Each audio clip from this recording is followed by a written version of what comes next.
이 시간 말씀의 제목은 세미한 소리, 세미한 소리 이런 제목으로 말씀을 증거하겠습니다. 지난 시간에는 엘리야 선지자가 낙심과 두려움으로 인해 로뎀나무 아래 쓰러져서 하나님께 죽기를 간구하는 장면을 보았습니다. 850명의 이방 선지자들과 홀로 맞섰던 엘리야 선지자이고 아합 왕 앞에서도 담대하게 하나님의 말씀을 선포했던 엘리야 선지자였지만 전혀 달라지지 않는 것 같은 현실 앞에, 그리고 무엇보다 자신을 향해 더 악독한 도끼를 품은 이세벨 앞에 엘리야는 낙심과 두려움에 짓눌려서 깊은 침체에 빠지고 말았던 것입니다. 그런데 하나님께서는 이렇게 몸과 마음이 지쳐 쓰러져 있는 엘리야 선지자를 천사를 통해 어루만져 주시고 떡과 물을 공급하여 먹게 하셔서 엘리야가 기력을 회복하고 40주 40야를 행하여 하나님의 산 호렙에 이르게 되었다고 했습니다. 이제 이어서 오늘 본문은 하나님께서 하나님의 산 호렙에서 엘리야에게 중요한 가르침을 주시고, 그리고 바로 이어서 엘리야에게 새로운 사명을 맡기시는 장면이 기록되어 있습니다. 먼저 본문 9절 우리 같이 한번 읽어보겠습니다. 엘리야가 그곳 굴에 들어가 거기서 유하더니 여호와의 말씀이 저에게 임하여 이르시되 엘리야야 내가 어찌하여 여기 있느냐. 엘리야가 하나님의 산 호렙에 이르러 굴 안에 들어가 거기서 유했습니다. 이것은 엘리야가 아직도 온전히 회복되지 못했음을 나타냅니다. 로뎀나무 아래서 죽여달라며 기도하다 쓰러져 있을 때 하나님께서는 천사를 통해 어루만져 주시고 떡과 물을 통해 그의 기력을 어느 정도 회복하게 해 주셨습니다. 그러나 엘리야의 마음속 깊은 곳에는 여전히 낙심과 두려움이 자리 잡고 있는 것입니다. 그랬기에 엘리야 선지자는 어두컴컴한 굴 속에 들어가 그 굴 안에 머물러 있었던 겁니다. 여러분들도 이제까지 살아오시면서 깊은 절망감을 느끼게 되었을 때 굴 속과 같은 환경 안으로 자기 스스로를 집어넣었던 경험이 아마 있으실 겁니다. 어쩌면 지금 이 순간도 나만의 굴 속에 계신 분이 있으신지 모르겠습니다.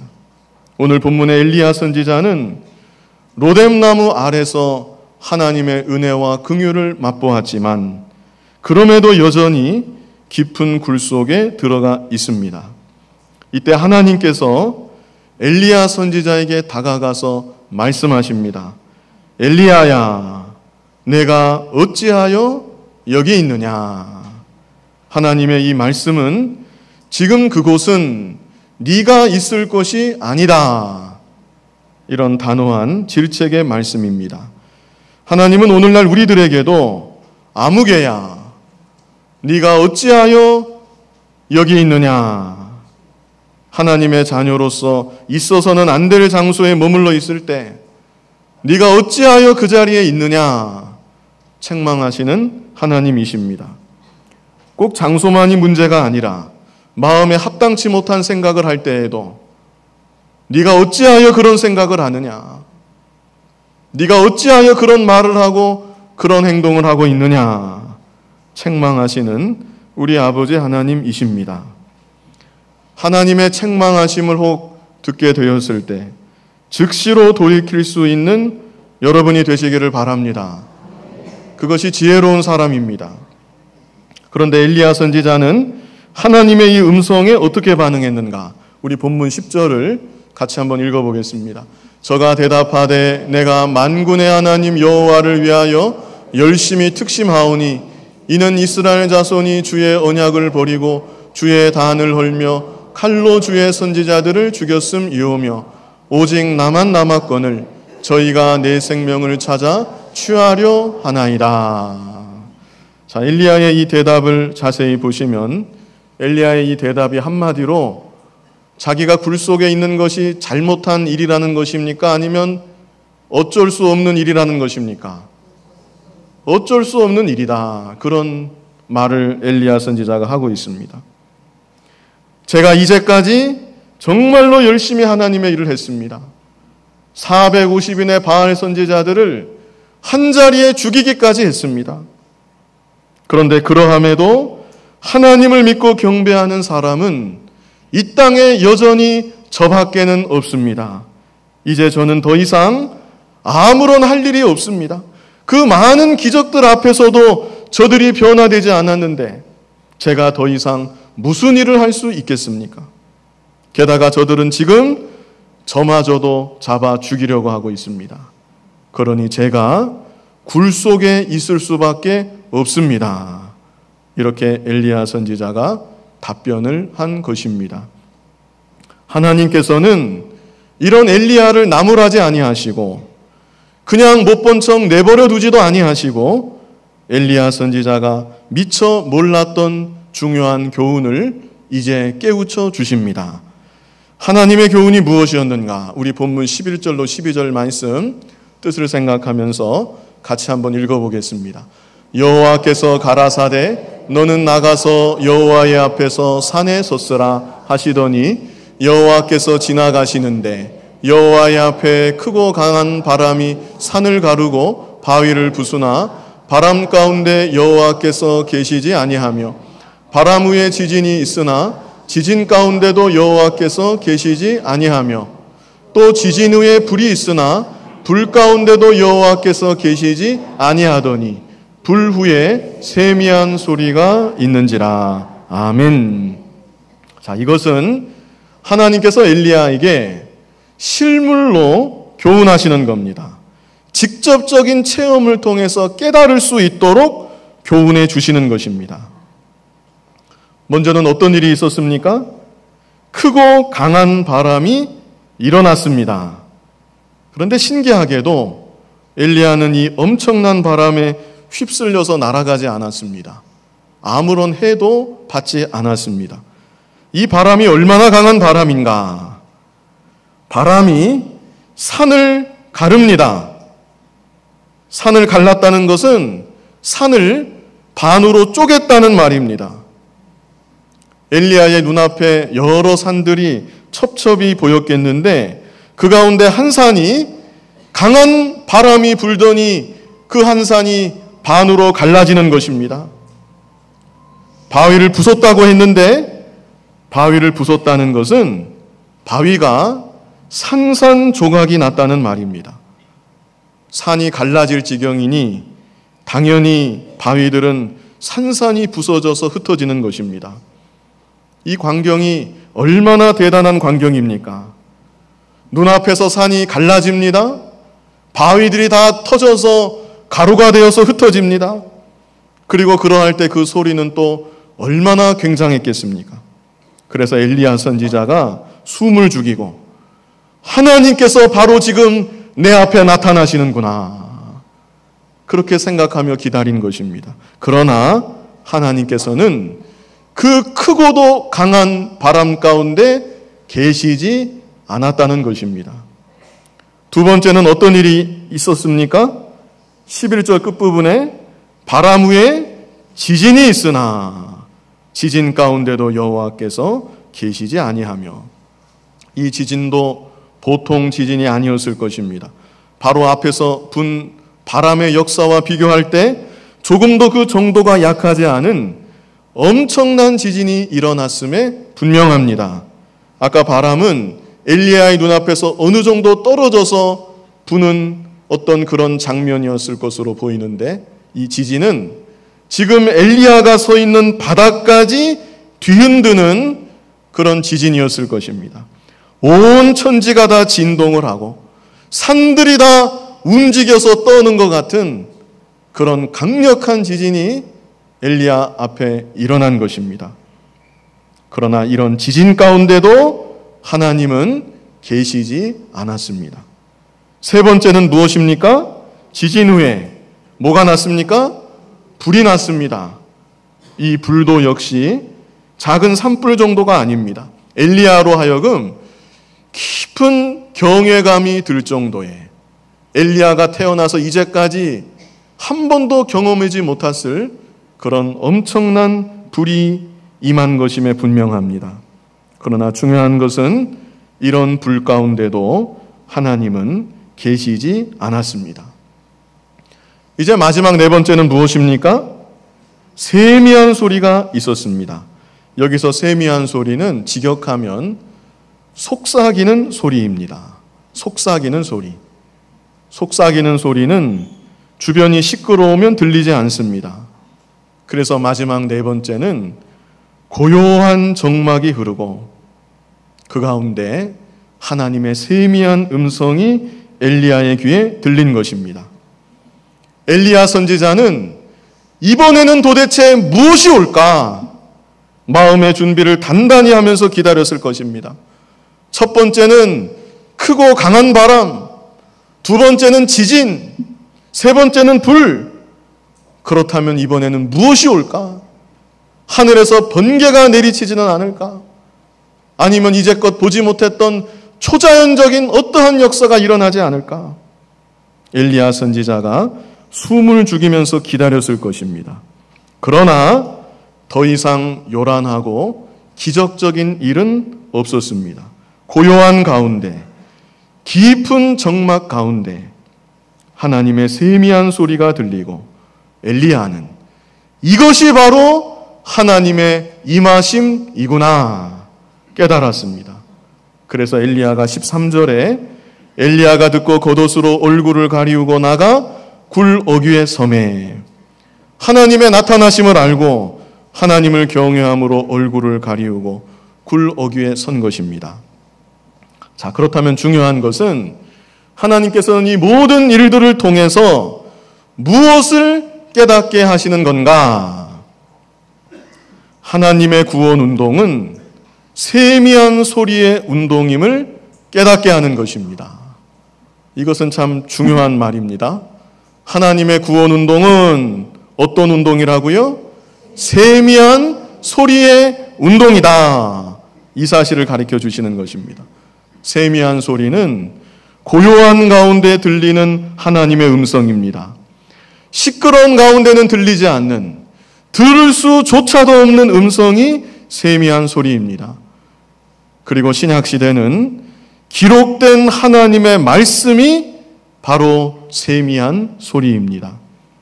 요란하고 시끌벅석하고 당장에 뒤집어질 것 같은, 무언가 대단한 일이 벌어질 것 같은 그런 일들을 통해서가 아니라 기록된 말씀을 통해서 고요히 전개되는 생명의 역사, 그것이 바로 구원 운동의 본질임을 일깨워 주신 것입니다. 물론 하나님께서는 세미한 소리만 내실 수 있는 분은 결코 아닙니다. 하나님은 온 우주 만물을 창조하신 창조주 하나님이시고 이제도 창조하신 세계를 홀로 다스리시는 전능하신 하나님이신데 우리 인간의 눈에 초자연적인 역사, 기적의 역사 얼마든지 베푸실 수 있는 하나님이십니다. 엘리야 선지자도 이제까지 그런 하나님을, 그런 하나님의 기적을 숱하게 경험하면서 하나님의 일을 감당했던 것입니다. 사르밧 과부의 집에서 가루 한 움큼 기름 조금밖에는 없었지만 가루가 다하지 아니하고 기름이 없어지지 아니하는 신기한 기적.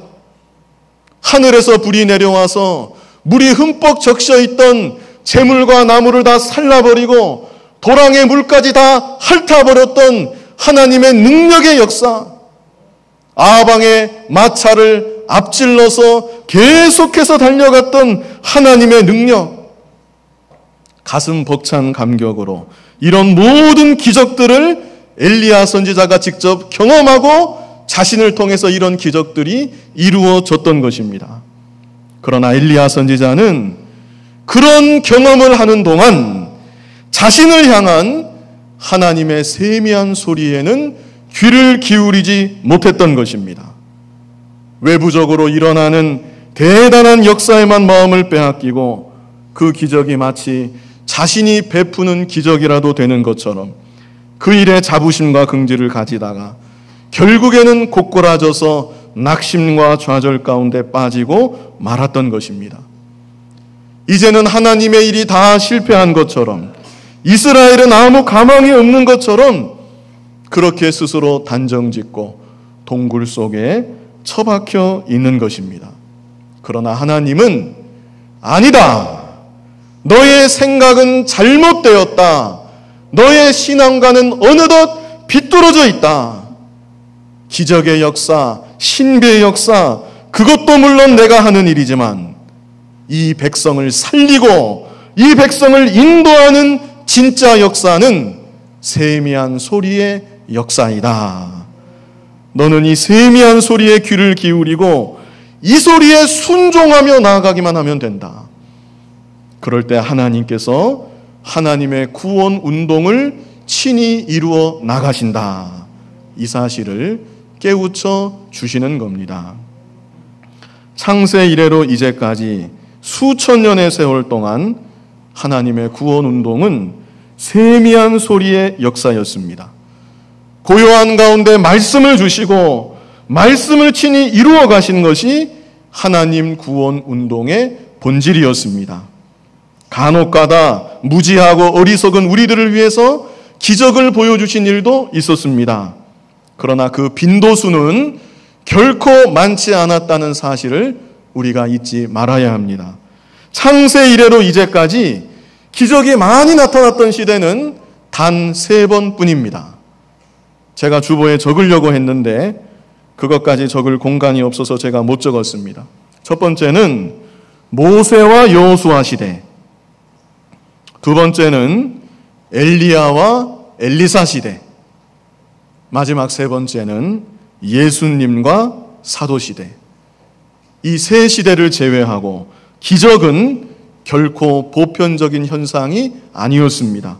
그리고 이 3시대조차도 하나님 역사하심의 본질은 외부적인 기적의 역사가 아니라 떠들썩한 역사가 아니라 세미한 소리의 역사임을 오늘 본문이 말씀해주고 있는 겁니다. 이사야 8장 6절 말씀 중요한 요절입니다. 이사야 8장 6절 우리 같이 한번 읽어보겠습니다. 이 백성이 천천히 흐르는 실로아 물을 버리고 르신과 르말리아의 아들을 기뻐하나니. 천천히 흐르는 실로아 물이 나오는데 이 천천히 흐르는 실로아 물은 예루살렘 남동쪽에 있는 실로암 샘의 물을 지형적으로는 말합니다. 그리고 이 물이 의미하는 것은 하나님이 하시는 구원운동, 참 생명의 역사를 말하는 것입니다. 하나님이 하시는 구원운동, 말씀을 통한 생명의 역사는 무엇과 같습니까? 천천히 흐르는 실로암 물과 같은 것입니다. 떠들썩하지 않고 고요하고 잔잔히 흘러갑니다. 그러나 그런 가운데 죽은 영혼이 살아나는 역사가 나타나고 그런 고요한 가운데 병든 영혼이 고침받아 온전케 되는 능력의 역사, 생명의 역사가 말씀을 통해 나타나는 것입니다. 그러나 이사야 시대 이스라엘 백성들은 천천히 흐르는 실로암 물을 버리고 마땅치 않다는 겁니다. 좋아하지 않았습니다. 천천히 흐르는 실로암 물 좋아하지 아니하고 오히려 주변에 우상 섬기는 나라들의 외적인 행위, 그 방식에 더 흥미를 느끼고 더 좋아했다는 것을 말씀하고 있는 것입니다. 그것이 비단 그 시대 이스라엘 백성들의 문제만은 아닙니다. 어느 시대고 다수의 군중들은 천천히 흐르는 실로암 물보다 급격하게 흐르는 휘몰아치는 급류와 같은 것들을 더 좋아하고 따라가기 원하는 것입니다. 아무것도 섞이지 않은 순전한 하나님의 말씀보다 새 속의 것을 적당히 가미한, 조미료를 적당히 친 그런 것에 더 흥미를 느끼고 따라가기 원하는 것입니다. 그러나 오늘날 저와 여러분은 고요한 가운데 들리는 하나님의 세미한 음성, 말씀을 통하여 오늘날도 나에게 감동을 주시고 내가 가야 할 길을 지시해 주시고 인도해 주시는 하나님의 역사하심에 우리의 마음을 더욱 기울여야 합니다. 친히 기록하사 우리에게 주신 하나님의 말씀을 가장 귀히 여겨서 말씀만을 더욱 듣기 원하고 말씀만을 더욱 깨닫기 원하고 깨달은 말씀을 견고히 붙잡고 말씀의 인도를 따라 신앙의 길을 걸어가야 되는 것입니다. 이제 하나님께서 엘리야에게 다시 물어보십니다. 13절 후반절에 소리가 있어 저에게 임하여 가라사대 엘리야야 내가 어찌하여 여기 있느냐. 4번의 연속된 일들을 경험케 하시고 또다시 똑같은 질문을 하시는 것입니다. 이에 엘리야 선지자가 답변합니다. 14절 말씀 우리 같이 한번 읽어보겠습니다. 저가 대답하되 내가 만군의 하나님 여호와를 위하여 열심히 특심하오니 이는 이스라엘 자손이 주의 언약을 버리고 주의 단을 헐며 칼로 주의 선지자들을 죽였음이오며 오직 나만 남았거늘 저희가 내 생명을 찾아 취하려 하나이다. 자, 이 대답을 가만히 보시면 10절의 대답하고 똑같습니다. 내용이 똑같습니다. 그러나 그 말투와 자세는 전혀 다르지 않았을까 생각이 됩니다. 10절에서 엘리야가 제가 지금 굴 속에 있는 것은 너무나 당연한 일입니다. 이런 투로 얘기했다면 여기 14절에서는 하나님 앞에 좀 죄송한 마음, 민망한 마음으로 이 말을 하지 않았을까 싶습니다. 제가 이러이러한 환경 때문에 그만 이런 모습이 되고 말았습니다. 아마 이런 마음을 담아 말하지 않았겠는가 생각이 듭니다. 그러나 중요한 것은 하나님께서 엘리야 선지자를 그냥 내버려 두지 않으셨다는 것입니다. 동굴 속에 스스로 갇혀있는 엘리야, 그냥 그를 그대로 내버려 두었다면 엘리야 선지자가 뭐가 되었겠습니까? 동굴 속에서 살다가 아니면 혹 나왔다고 할지라도 별다른 역할을 할 수 없습니다. 하나님 나라에 아무런 기여를 할 수가 없습니다. 그렇게 살다가 생을 마감했을 텐데 그러나 하나님께서는 여전히 동굴 밖으로 스스로 나오지 못하는 엘리야 선지자에게 15절로 16절에 사명을 주십니다. 그를 하나님의 사람으로 여전히 인정해 주시고 별다른 추궁이나 책망 없이 그냥 엘리야 선지자를 다시 믿어주시고 다시 그에게 하나님의 귀한 일을 맡겨주시는 것입니다. 하나님께서 엘리야에게 맡기신 사명이 무엇인가? 우리 15절로 16절 말씀 같이 한번 읽어보겠습니다. 여호와께서 저에게 이르시되 너는 내 길을 돌이켜 광야로 말미암아 다메섹에 가서 이르거든 하사엘에게 기름을 부어 아람 왕이 되게 하고 너는 또 님시의 아들 예후에게 기름을 부어 이스라엘 왕이 되게 하고 또 아벨무올라 사밧의 아들 엘리사에게 기름을 부어 너를 대신하여 선지자가 되게 하라. 아멘. 하나님이 엘리야에게 주신 사명은 한마디로 세울 자를 바로 세우라는 말씀입니다. 먼저는 불신세계 다메섹에 가서 15절에 있죠. 하사엘에게 기름을 부어 아람 왕으로 세우라 명하셨고 16절에는 이스라엘 나라에 대해서 님시의 아들 예후에게 기름을 부어서 이스라엘 왕이 되게 하라. 마지막으로는 엘리사에게 기름을 부어서 너의 뒤를 잇는 하나님의 종으로 세우라. 이렇게 명하셨습니다. 세상 말에도 인사가 만사다. 이런 말이 있습니다. 사람을 잘 세우는 일, 그것이 무엇보다 중요한 일이고 그 일만 바로 하면 만사, 만가지 일, 모든 일은 바로 된다는 그런 의미입니다. 그런데 하나님께서는 이 중요한 사명을 엘리야 선지자에게 맡겨주신 것입니다. 하나님이 원하시는 세 사람을 지목하여 주시고 이 세 사람을 세우라고 엘리야 선지자에게 명하신 것입니다. 오늘날 우리들도 하나님이 원하시는 사람이 누구인지 바로 알아서 세울 사람을 바로 세우는 사명을 감당해야 합니다. 이번 주 수요일에 지방선거가 있죠. 국민의 한 사람으로서 우리 지역을 이끌고 갈 인재를 우리 손으로 세우는 것입니다. 그러면 우리들은 누구를 세워야 할까? 누가 하나님이 세우기 원하시는 사람일까? 가장 중요한 것은 누가 되어야 하나님의 구원 운동에 유익할까? 이걸 생각해야 합니다. 여러분 각자가 기도하시면서 잘 살펴서 이 사람이 되어야 하나님 나라에 유익하겠다. 이 마지막 때에 주의 복음을 땅끝까지 전파하고 주님의 몸된 교회가 든든히 서나가야 되겠는데 이분이 되어야 하겠다. 그런 감동이 있는 사람을 뽑아야 합니다. 어떤 분들은 그 후보가 다 그 후보인데 누굴 뽑아야 될지 몰라서 나는 투표 안 한다. 아니면 부정부패를 다 저질러서 꼴 보기 싫어서 나는 아무도 안 뽑겠다. 그런 경우도 있습니다.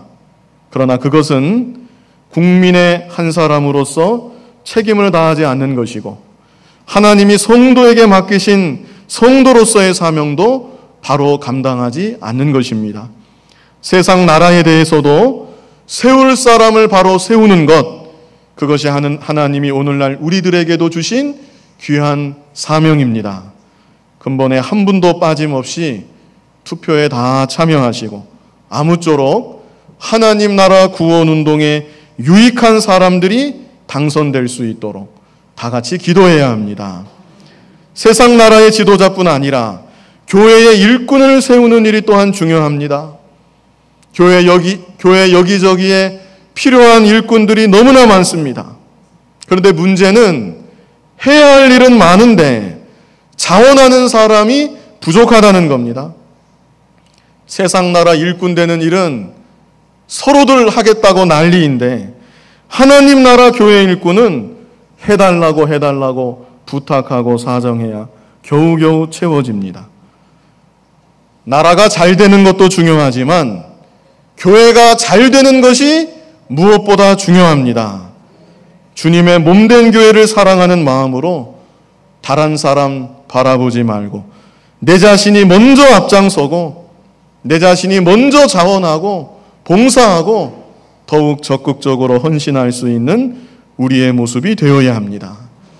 평신도 일꾼들뿐 아니라 교역자를 세우는 일이 또한 너무나 중요합니다. 지금 이 시대 하나님이 주시는 소명을 받아서 일생 복음을 전파하고 하나님의 교회와 주님의 백성들을 위해서 섬기고 헌신하며 살겠다고 자원하는 그런 일꾼들이 너무나 줄어드는 때가 되었습니다. 우리 교단도 예외가 아닙니다. 신학생 수가 급격히 줄어들고 있습니다. 어느 정도 줄어드는 게 아니라 심각할 정도로 절벽과도 같이 그렇게 곤두박질치고 있습니다. 심각한 문제가 아닐 수 없습니다. 전도하는 일도 중요하지만 후진을 양성하는 일이 얼마나 중요한지 모릅니다. 여러분들이 이런 문제에 관심을 가지시고 기도를 많이 해주셔야 합니다. 하나님의 종들이 많이 일어날 수 있도록 이미 세워진 주의 종들도 더욱 굳건하게 세워질 수 있도록 관심을 가지시고 격려도 해주시고 무엇보다 기도를 많이 해주셔야 합니다. 특별히 우리 교회 전도사님들 다 귀한 분들입니다. 이 시대 하나님의 일을 하겠다고 헌신하는 것 자체가 그게 얼마나 귀한 일입니까? 제가 교단 목사님들 만나면 이구동성으로 하시는 말씀들이 아니 성광교회가 인재라는 인재는 다 쓸어갔다고 어쩌려고 그러냐고 좀 나눠달라고 목사님들이 저를 만날 때마다 그러십니다. 우리 교회에 인재들만 모여있는 줄 믿으시기 바랍니다. 그리고 위에서 기도를 많이 해주셔야 돼요. 그래서 저도 그렇고 우리 전도사님들도 그렇고 이 시대에 오직 주와 복음을 위해서 생명까지 바치고 헌신할 수 있는 하나님의 사람들로 굳건히 서나가야 되는 것입니다.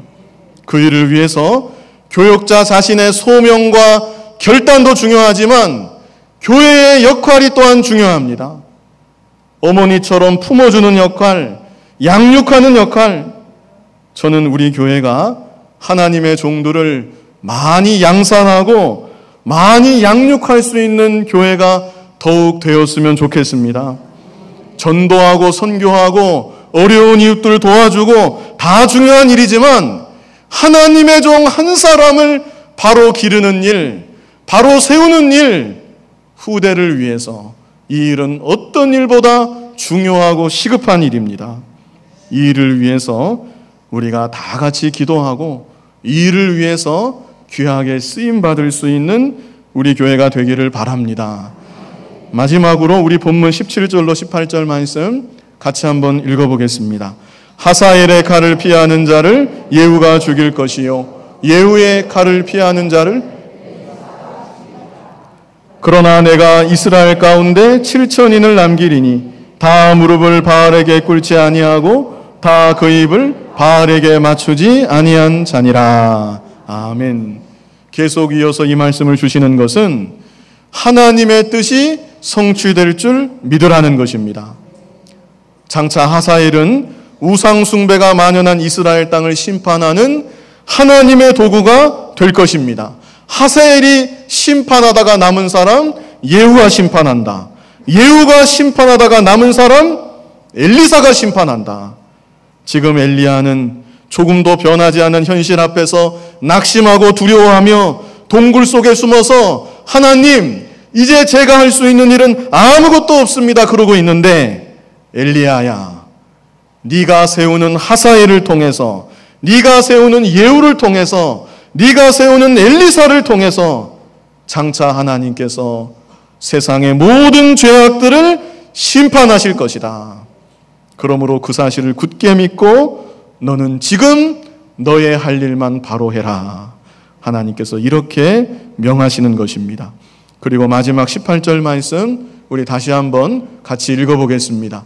그러나 내가 이스라엘 가운데 7천인을 남기리니 다 무릎을 바알에게 꿇지 아니하고 다 그 입을 바알에게 맞추지 아니한 자니라. 아멘. 엘리야 선지자는 자기만 남았다고 말했습니다. 그러나 하나님께서는 이세벨이 득세하는 극악한 배도의 시대에도 이스라엘 가운데 7천인을 남겨두었다 말씀하십니다. 사실 이 7천인은 결코 많은 숫자가 아닙니다. 이스라엘의 전체 수가 수십만이 더 되는 숫자인데 한 100분의 1도 안 되는 지극히 작은 무리요 소수인 것입니다. 그러나 중요한 것은 아무리 타락한 시대에도 이세벨이 득세해서 하나님의 종들을 다 잡아 죽이는 무지막지한 시대에도 신앙의 정절을 지키는 참 성도는 남아있다는 사실입니다. 어느 시대나 그렇습니다. 다 속화된 것 같고 다 배반하는 것 같고 교회가 다 무너져 내린 것 같은 그런 상황일지라도 참 성도는 반드시 남아 있습니다. 지금 북한 땅에도 휴전하고 70년 가까운 세월이 흘렀지만 신앙의 계대가 계속 이어져 내려가서 아직도 남아있는 참 성도가 그 가운데도 반드시 있습니다. 신앙의 정절을 지키고 믿음으로 사는 성도가 남아있는 것입니다. 많이 순교했겠지만 지금도 남아있고 핍박 가운데 믿음을 지키고 있습니다. 우리가 그들을 위해서 기도해야 합니다. 그뿐 아니라 이 시대 저와 여러분이 아합과 이세벨의 시대에 남아있던 7,000명과 같은 사람들이 다 되어야 합니다. 기록된 말씀을 통해서 주시는 하나님의 세미한 음성, 우리가 날마다 사모해야 합니다.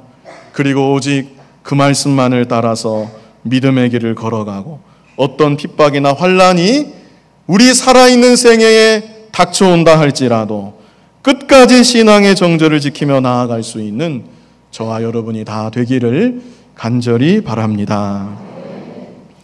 거룩하신 아버지 하나님, 아합과 이세벨의 시대에도 7,000명을 남겨주신 아버지 하나님, 하나님의 은혜와 사랑을 참으로 감사합니다. 이 시대에 우리들 한 사람 한 사람이 바알에게 무릎 꿇지 아니하고 입 맞추지 아니한 7,000명과 같은 사람들이 다 되게 하여 주시옵소서. 신앙의 정절을 지키며 어떤 핍박과 환난에도 굴하지 않는 믿음의 사람들로 굳건히 서나갈 수 있도록 인도하여 주시옵소서. 예수님 이름으로 기도하옵나이다. 아멘.